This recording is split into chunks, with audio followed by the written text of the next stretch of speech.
Shalom, selamat malam.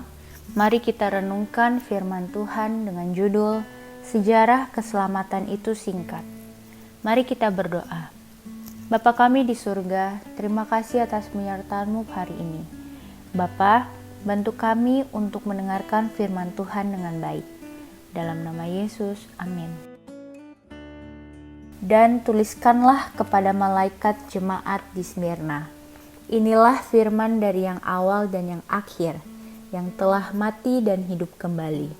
Tertulis di dalam Wahyu 2 ayat 8. Kudeta atau perebutan kekuasaan, politis bergerak cepat dan muncul dengan tiba-tiba. Persenjataan yang berlimpah-limpah, pertanyaan siapa yang berkuasa atas siapa, dan pemimpin lama lebih baik melarikan diri dengan pesawat terbang. Kasihan bagi Bolivia yang mengalami lebih sering kudeta daripada tahun menikmati kemerdekaan. Ketika satu waktu saya tinggal di Cina, militer bergerak cepat untuk menggulingkan pemerintahan sipil. Suara mobil-mobil berlapis baja, letusan 1-2 lalu selesai. Kudeta Allah terhadap setan hanya 3 hari. Walaupun rancangan sudah ada, pelaksanaan rancangan tersebut adalah yang tercepat dari semua pengambil alihan kekuasaan oleh militer. Kejatuhan kekuasaan setan terjadi pada saat ia merasa segalanya berjalan baik. Rancangannya sempurna. Murid-murid Kristus sendiri meninggalkan dia, lalu melarikan diri. Para pimpinan politis dan agama bergerak dengan kode rahasia. Pernyataan Pilatus bahwa Yesus tidak bersalah itu pun tidak dapat menghalangi pelaksanaan hukumannya.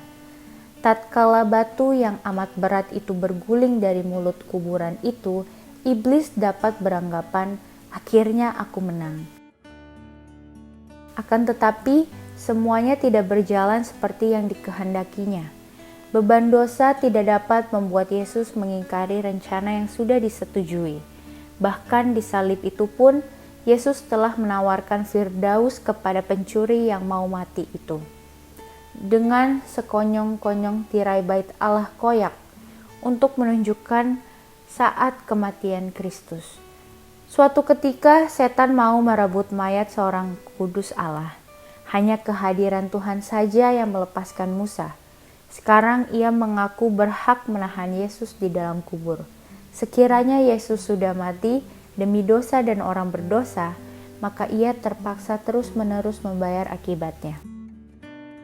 Akan tetapi, kematian tidak berkuasa atas dia yang tidak berdosa.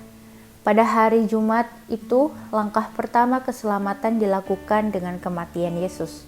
Itu telah menempatkan pintu pengharapan bagi umat manusia. Langkah kedua adalah pada hari Minggu. Pada hari kebangkitan itu pun keselamatan itu terbuka lebar-lebar. Kebenaran Kristus yang kita terima sudah mengubah pengharapan kita menjadi kenyataan.